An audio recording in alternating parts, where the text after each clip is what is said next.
পোশাক পরে উলঙ্গের মতো দেখা যাবে।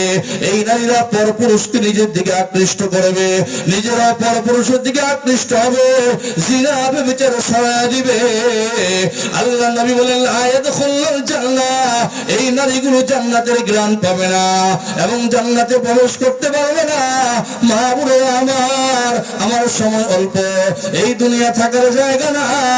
এই ক্ষণস্থায়ী জিন্দেগিতে যদি আনন্দ ফুর্তির মধ্যে পয়রা শয়তানের দোকায় পয়রা যদি আল্লাহকে ভুলে যান, নাফরমানি করেন, কোরআন না মানেন, বেপরদা চলেন, মনে রাখেন আপনার দুনিয়াও বরবাদ, আখিরাতও বরবাদ। ঠিক ঠিক না? দুনিয়াও শান্তি পাবেন না, আখিরাতের মধ্যেও শান্তি পাবেন না।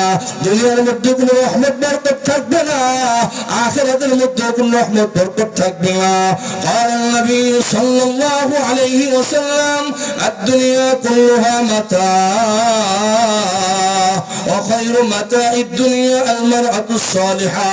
আল্লাহ নবী হাদিসে ইরশাদ ফরমান, পৃথিবীর সব কিছু উপভোগের বস্তু, আর সবচেয়ে উত্তম উপভোগের বস্তু হলো নেককার নারী। নেককার নারী হলো সবচেয়ে দামি বস্তু, সবচেয়ে মূল্যবান বস্তু।